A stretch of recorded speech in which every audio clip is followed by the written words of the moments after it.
What's going on, everybody? Lou Orlando, another episode of Siren Sounds. Probably our most somber one yet. Recording this Monday afternoon, so just 2 days removed from a backbreaking 5-1 loss to Ottawa on Saturday. Listen, we've talked a lot in our episode so far about New York's resilience and their ability to drag themselves back into the race in different points of the season, at times where it felt like the odds were stacked against them. They've been a resilient group seemingly all season long. Saturday feels like the final blow. That's going to be a really tough one to come back from. Trailing the final playoff spot in the PWHL by 5 points with 2 games left. So if you do the quick math there, New York's got 6 points available to them, and they're in a 5-point hole. That's going to be very tough to erase. And it's a dire situation to put a team that's been inconsistent, really in the second half of this season. It's a lot to ask. And to be fair, a lot was asked of them on the 3-game stretch that they're currently in, which is, Toronto, Ottawa, Toronto. We kind of mapped out that 3-game stretch, especially after they lost to Minnesota a couple weekends ago. And we said, you basically need points in all 3 of those games. And ideally, wins in all 3 of those games. But the Ottawa one was probably the most important at the time with where Ottawa was in the standings and the potential for this swing. I mean, if they win that game in regulation, they're in a playoff spot. They lose in regulation and they're 5 points back. You're talking about a pretty massive swing there.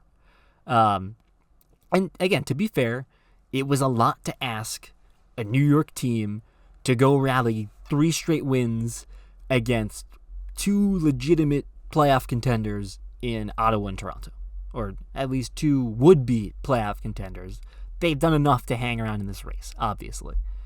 But to be fair, New York put themselves in this position, right? Whatever you want to point back to. The one I look at is they lost 9 of 10 games from January to March. In a 30-game season, that's really tough to come back from. Yeah, that puts you in a major hole. And again, to their credit, they very much were in this race, and going into Saturday had a decent bit of control over their fate. Again, if they win that game, they're kind of in the driver's seat of this race for the number 4 seed. So they got themselves back into this race despite another lengthy skid in the second half, which is, back-to-back seasons with lengthy skids like that. So, resilient team, resilient in games. We've talked a ton about some of their comebacks throughout the season, against Minnesota, against Toronto, against Seattle in the MSG game. The comeback kids are going to need to do a lot right. I mean, I have a whole segment planned where we're going to map out their path to the playoffs. But to dumb it all down here for a second, you don't just need the Sirens to play perfect hockey in the final 2 games, which again, given the way that they've kind of played since the Olympics, I think is a tall ask to begin with. Now you need a ton of help and a ton of luck, because you have no control over your playoff fate. So, these are the ramifications of when you get into a tight playoff race like this, the final stretch of the season, and you have a misstep the way that they did against Ottawa on Saturday. What do we know about Ottawa? They're a great offense. They're a great rush team. They play a high-flying, high-pace style of hockey.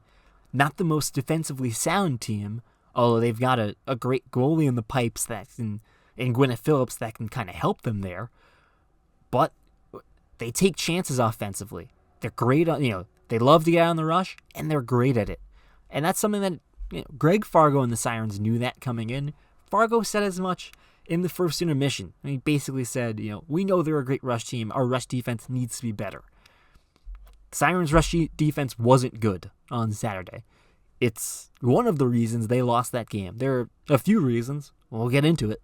But the rush defense, you go and you look back at the Rebecca Leslie goal at the very end of the first period. New York's 61 seconds away from going into first intermission with a lead, which would be a decent confidence boost and a decent statement for a team that obviously needed that game and would have loved to have it in regulation.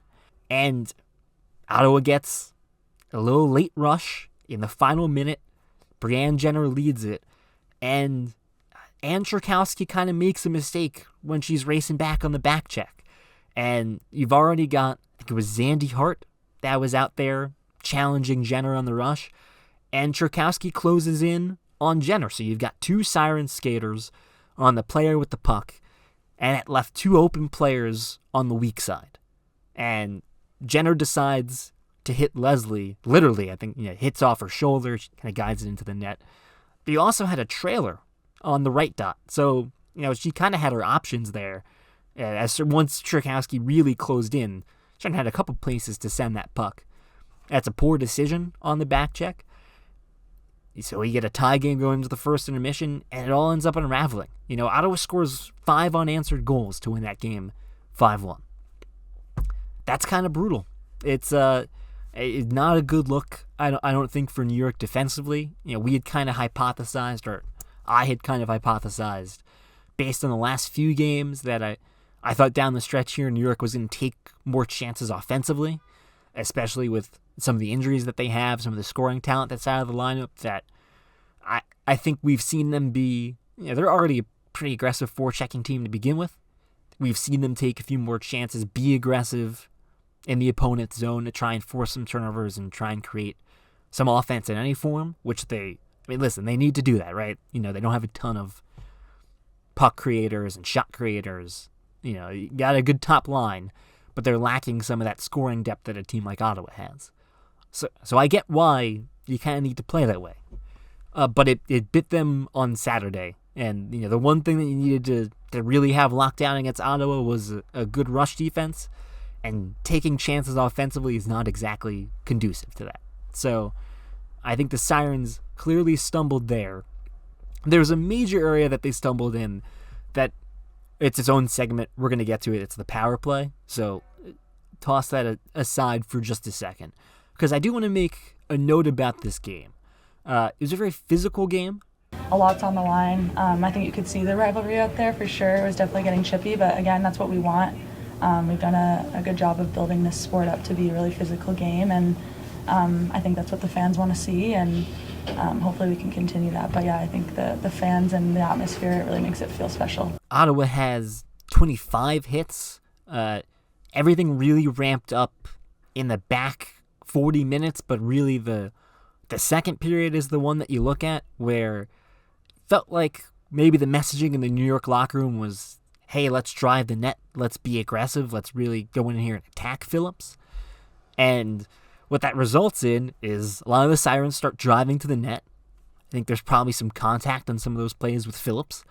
Ottawa doesn't like it, and you get this really chippy second period that, we've seen games get chippy on the Sirens before. It's kind of how they play. They're always aggressive on the forecheck. They like to be a little sparky after the whistles. That was the case Saturday. But they met up with an Ottawa team that also had no problem being a little sparky after the whistles. That is, we've talked about playoff atmospheres before, and I thought the MSG game against Seattle is probably the closest New York has gotten to playing in a game that, from the fans' perspective, from the fans' energy, felt like a playoff game. I thought this game against Ottawa, in terms of what we saw on the ice, was probably the closest thing New York has gotten so far to what it would look like if they made it to the playoffs. Now, obviously, that's still in the cards, although it's not great. Not looking great right now in terms of the odds. In terms of that physicality, you had, not to discount the crowd, because you had a record crowd at TD Place that clearly knew what was on the line and had some of that nervous energy that we saw in the MSG game. And so maybe that factored in, but Ottawa clearly knows what's on the line, and New York clearly knows what's on the line. And that translated to a very physical game, and one that, even with Colton Covert and Girard out, I think New York should be okay in a playoff-style game where the ice shrinks. In some ways, I think that honestly benefits them with the scoring talent that is out for them. Like they have bringing in a player like Shishova. Like she's a great fit for playoff hockey. Kristen O'Neill. I didn't tweet this because it ended up not mattering, but she had a great sequence on a shorthanded play where New York's down. It's a 5-on-4. The puck's in Ottawa zone, and O'Neill creates this great puck battle in the corner, basically 1-on-3, and I think kills like probably 20-25 seconds. So you have players like that. Peyton Levis is another one. Even Sarah Fillier. We'll talk because Sarah Fillier really gets involved in this. You have players that I think are built for playoff hockey and have experienced. New York has some Olympians on their squad. So does Ottawa. So New York has players that know, even though they haven't been in the PWHL playoffs yet, they have players who know what it's like to play in, you want to call it Olympic-style hockey, even though the Olympics are not as physical. Like if you look at this year's postseason, there was clearly an intensity, not this year's postseason, this year's Olympics, there was clearly an intensity to that probably translates to the playoffs a little bit. And again, you have players that can play that physical style, and I think are actually very well suited for it. I don't know that New York came away looking the best in that game when it comes to that physical playoff style. Now, again, they get hurt because the momentum completely goes against them with the 2 jailbreak goals, and they're never really able to dig out from under that.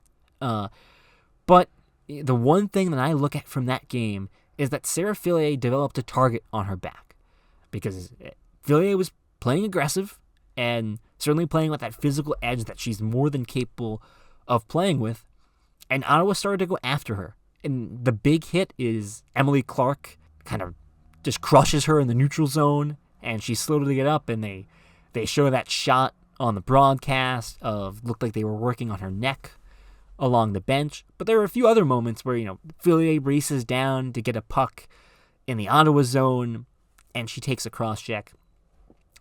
I think clearly Ottawa said, all right, this is the player we're going to go after. She's playing with a physical edge.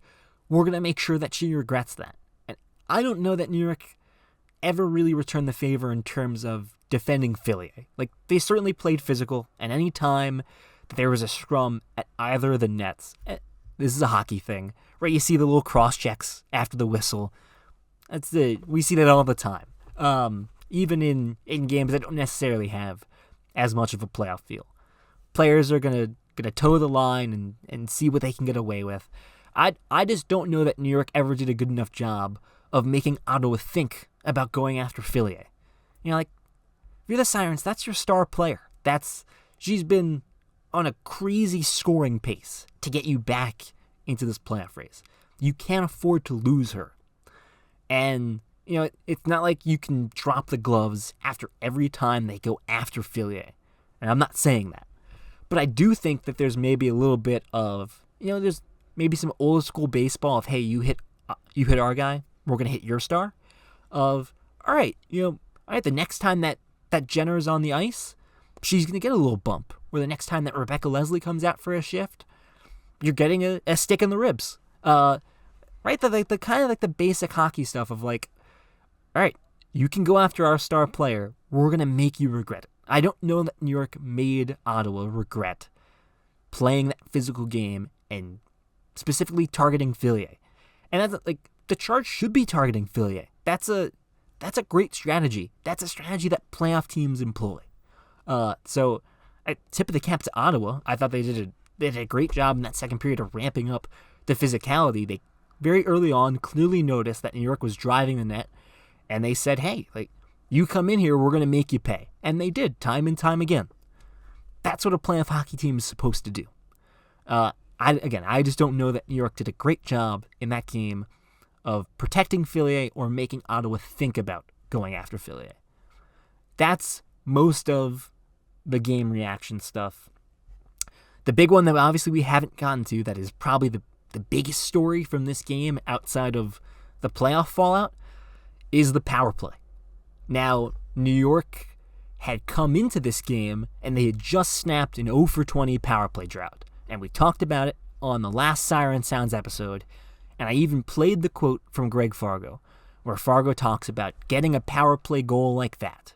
And if you don't remember, the one I'm referring to is on Wednesday against Toronto, Nyland Pearson ties the game, ties it up 2-2 with a clutch power play goal. They had been 0 for 4 in the power play at that point, and it electrifies the building, and they go on to win that game 3-2 in regulation. And Greg Fargo talked about it and said, I think that's a goal that our group can really build on and maybe see some momentum on the power play. And it looked like that came to fruition because New York scores first. Peyton Levis from the bumper, really sharp wrister that beats Phillips to the right post. And all of a sudden you're going, all right, this is a New York power play that scored on back-to-back opportunities. That's a good sign. Again, the Sirens need that power play to be effective to really make some noise in this playoff race. Greg Fargo said as much. But everything unravels in the second period. And they allow 2 jailbreak goals. It's 2 plays or 2 sequences where the Sirens really don't take good care of the puck. The first one, it kind of gets away from them on a board battle along the wall, and it leads to a rush. It looks like Jenner at that point is just shooting for the pads there. She gets the long rebound to Larocque, and Osborne can't get back into position. And then it happens again. Later in that period, Casey O'Brien is down along the half wall, close to the dot. And she's trying to send it back out to the point, and it's a misconnection. And Nyland Pearson goes back to get it, gets hounded by Peyton Hemp, ends up turning it over to Alexa Vasco. And again, you've got a 2-on-1. Hemp drives to the net. It's a great feed by Vasco to put it right there. But it's 2 plays that can't happen. It's the first time in PWHL history that a team has scored multiple shorthanded goals in the same game. For New York, that's 3 jailbreak goals they've allowed in the past 2 games. I gotta say, again, we've talked a lot about the power play. I've certainly been harping on it as something. I think even going back to the Olympic break, I was harping in my articles on the power play as something that could hold New York back from actually being a playoff team. Because special teams are so important, and come playoff time or come stretches like this, they're massively important. Now, I anticipated what the issues were going to be was just one of the cold droughts that New York has had throughout the season. I didn't see them kind of becoming a sieve for jailbreak goals, but that's what we've seen the last 2 games. Kind of stings that Casey O'Brien has had a not-so-good play in 2 of those 3 goals. Again, that's someone that you really need to be effective on the power play. I'm really curious. This is almost like a random aside. New York on the power play doesn't really set themselves up for one-timers. With the first unit, like Fillier a lot of times is over on the right wing, O'Brien's on the left wing. I think maybe that puts them in better positions as playmakers and passers, and we have seen O'Brien make some really good passes from the left dot. She's really good at that clean saucer pass into the slot or cross ice to find someone that's crashing down. So I see why you might want to put her there. But you don't really have anyone in that top unit that's set up for one-timers. Does that impact the 3 jailbreak goals they've allowed in the past 2 games? Probably not, but it's a conversation that I hadn't had yet on this show, and I thought it was relevant to the Sirens' power play struggles. But the 3 jailbreak goals, it's inexcusable, especially in 2 very important games, the Wednesday Toronto game and Saturday's game against Ottawa. And even for a resilient Siren squad that we've praised and given them credit for, when it looks like the final death knell has sounded in games, they find a way to claw back in. But even Greg Fargo said, the jailbreak goals were tough to come back from, and he wasn't sure that they did. Just how difficult was it to come back after those back-to-back jailbreak goals? I guess tough. I don't know that we did. We weren't able to turn the page and get back to our game that well tonight. I thought Ottawa gained some momentum, obviously, from those plays, and they were able to hold on to it the rest of the game. Probably not hard to see why. I mean, 1 jailbreak goal is a pretty big momentum swing in itself. To have 2, not just in the same game, but in the same period, that's such a tough mental blow and such a big blow in an important game, that's going to be tough to come back from. And the Sirens never really get back up from that one extended sequence. When we look back on New York this season, and it certainly seems like they're headed towards missing the playoffs for a third straight year, there's a lot that we can talk about that went wrong, that fed into another failed season. I think the power play is going to be very high up on that list. Now, listen, by the numbers, has it been awful? No, it hasn't. It's actually 5th in the league right now at 13.8%. But it's been so hot and cold. The cold stretches have been brutal. They've been long too. So, when they're cold, it's really bad, and it goes on for a while. And now this latest batch of jailbreak goals, it couldn't have come at a worse time in the season. And so I think when we look back on the Sirens this season and we go, where did it go wrong? What were the areas that really held them back? I think the power play. It really felt like the Sirens never found any type of consistency. Granted, Carlton Cover and Girard, you can't overstate enough how much it hurts them to not have those two players out there on the ice. We talked about this in the last episode. The size that they bring, you can plug both of them in at the net front. Carlton Kova is a pure goal scorer. You could put her anywhere. She's great for one-timers. That's a one-timer option that New York is missing right now. So that's certainly part of it. But the power play issues predate Carlton Kova and Girard's injuries.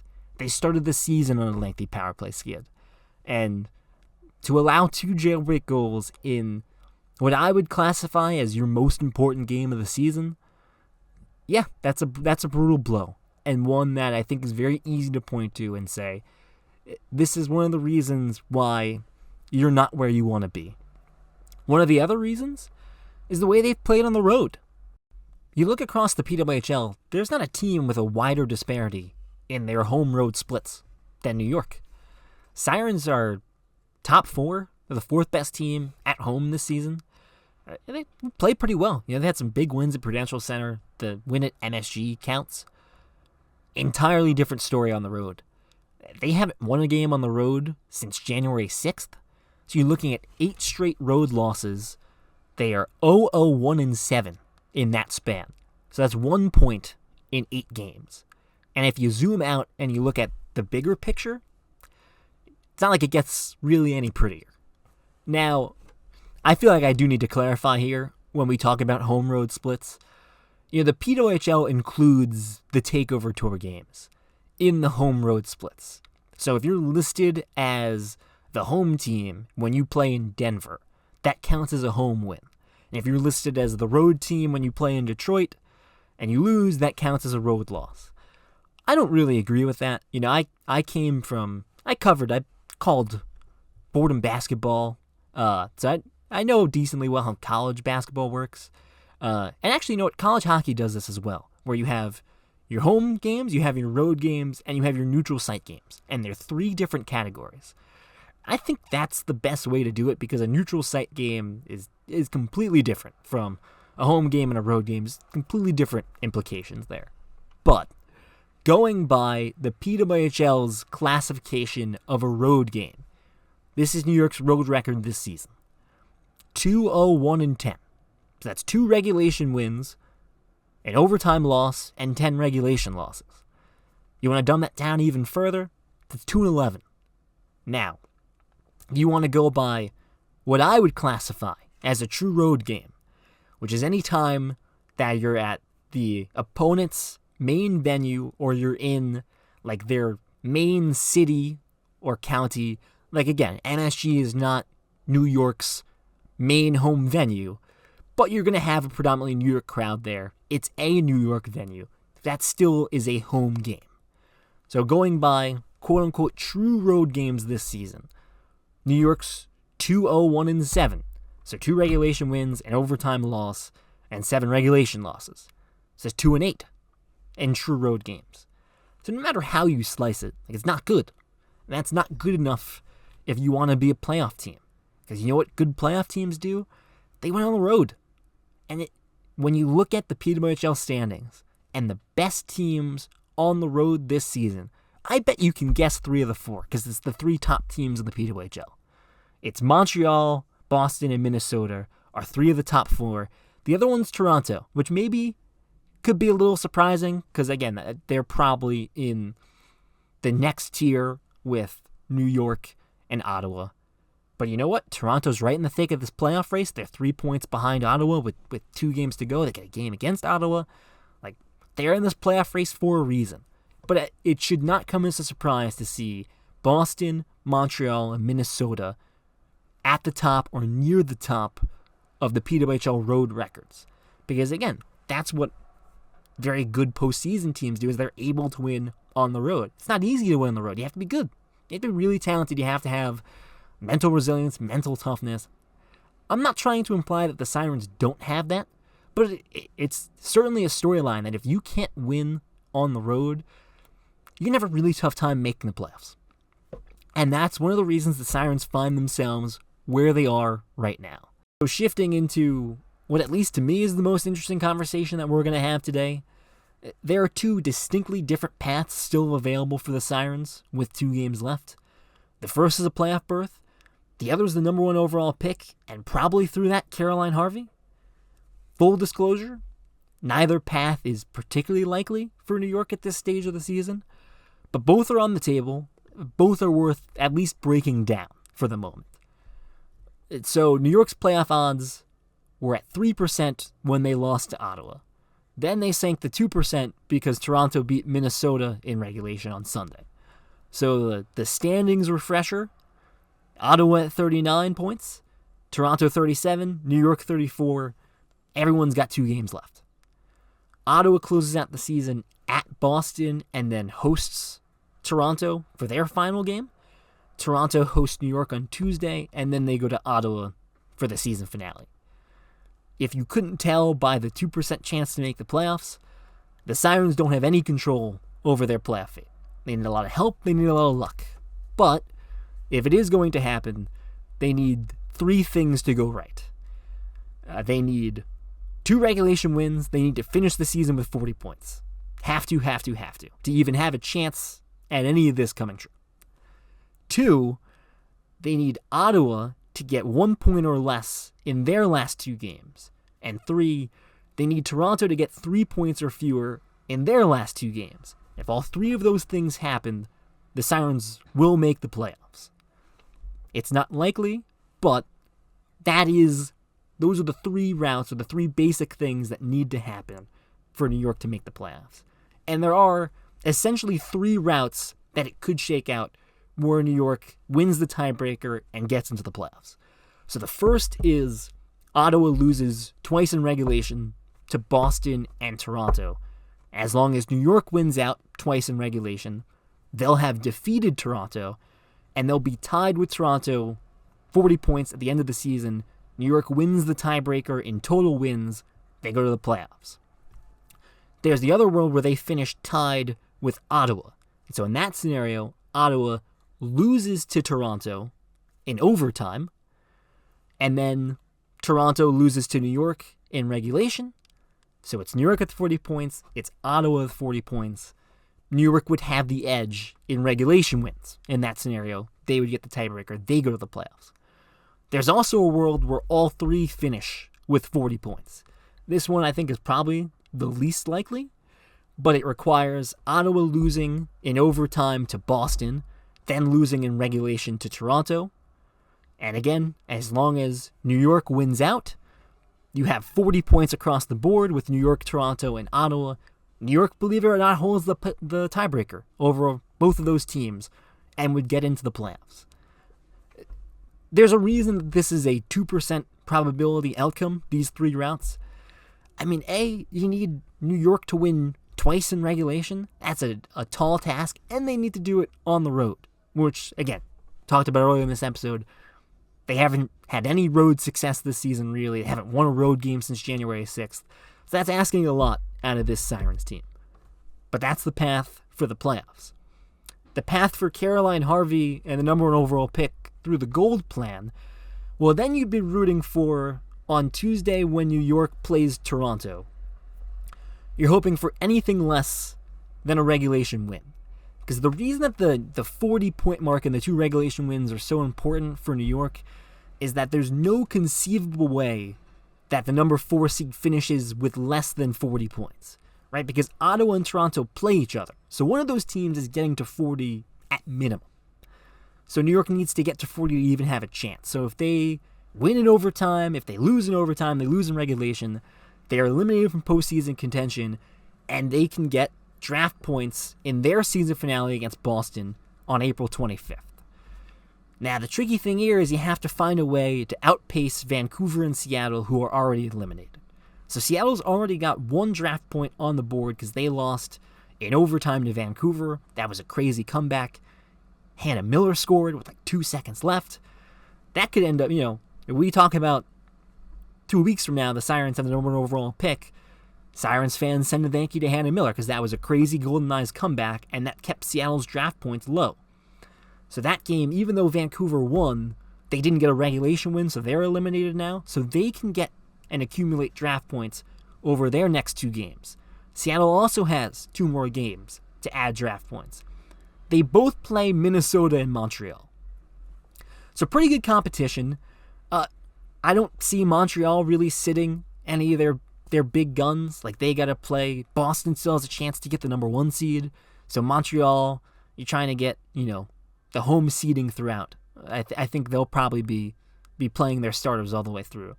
Minnesota, they can't catch Boston at number 2 anymore, so they're locked into 3rd place. Maybe Minnesota rests some people, and that could figure into this a little bit. But you're hoping here for Seattle and Vancouver to lose, and then you need points against Boston. You really don't want to end up in a tie.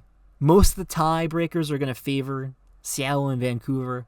There's a world, I'm not going to go through all the permutations because, with the playoff picture, there's so many specific requirements that need to happen. Ottawa can't get more than 1 point. New York needs to win out in regulation.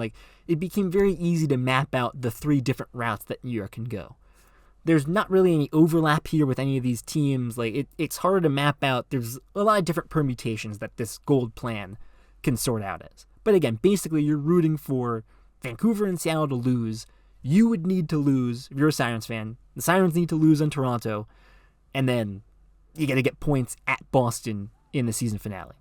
Why the tiebreaker, why you really don't want it, is that a lot of the tiebreakers below the first one, the first tiebreaker is regulation wins, and then the second is regulation plus overtime wins. So there's a world, right, where New York wins in regulation. Seattle gets, 2 more overtime losses. They're tied at 3, but New York has the regulation win. They get the nod.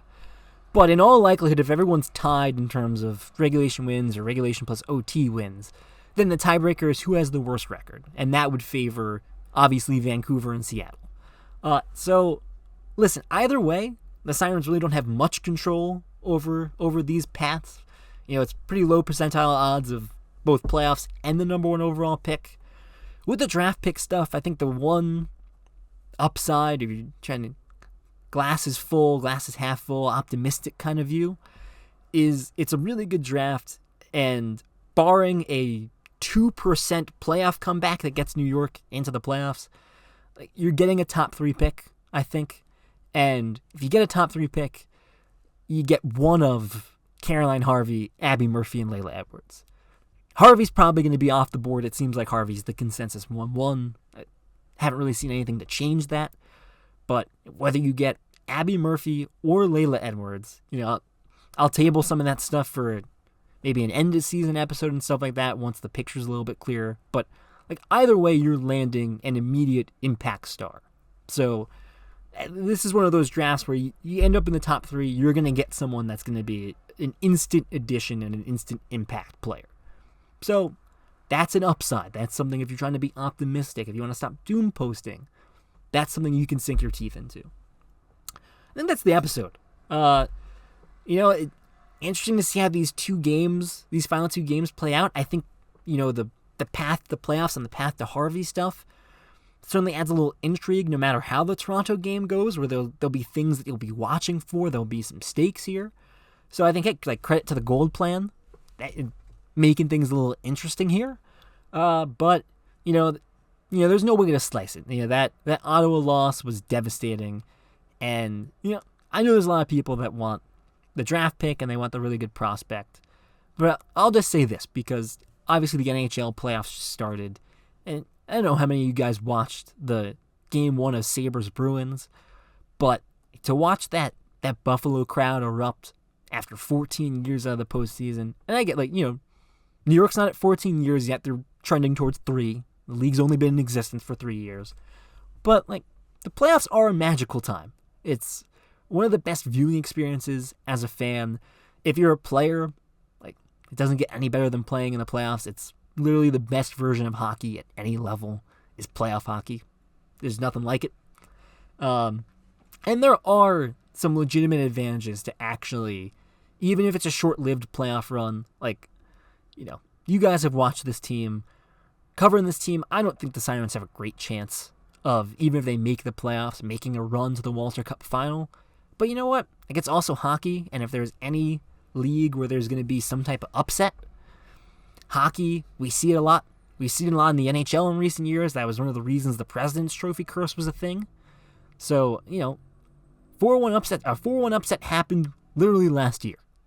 I'm not comparing New York to Minnesota, but it's certainly in the cards, and there's legitimate advantages in terms of team culture and what it would do for trying to keep some of these star talent. I know sometimes maybe we overhype playoff experience and the value of getting a first round exit, but I do think when you talk about some of the players that have been here for 3 years, losing weighs on you. Losing was weighing on them last season. It's one of the reasons that there were major changes in the offseason and why there was so much talk about changing the culture, and this year potentially feeling different with all of the rookie talent that came in.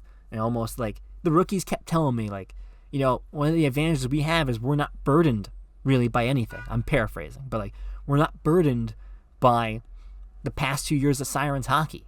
We weren't a part of those teams. So we come in and we're just ready to help us. Let's go out here and win. 3 straight losing seasons can really damage the psyche, can damage confidence, and it can cause players to maybe seek going elsewhere. And that's not something you want as a franchise, especially an original 6 franchise in the PWHL. So I get why there are going to be fans that are rooting for the draft pick. And listen, if you land Caroline Harvey, talk about someone that can turn around your franchise in an instant. So 100% I get it. And to be fair, I think the same kind of applies to Murphy and Edwards. Both of them are very clear needle movers. But listen, again, the decision's probably made for you because of 2% playoff odds. Again, it's not very high. It's not very likely. But there would be some legitimate merit and some legitimate benefit to making a postseason if you were weighing what to root for at all. But yeah, that'll do it. I think we'll probably do one of these episodes after the Toronto game. Although, it depends. We'll reevaluate once we see what happens on Tuesday. But yeah, Blue Orlando, I'll have more game story stuff coming out after the Toronto game, maybe some more big picture stuff as we wind down towards the end of the season. I'll keep you guys in the loop with everything like that. But yeah, that does it for this episode of Siren Sounds. Appreciate you guys for following along. Have a good one, everybody.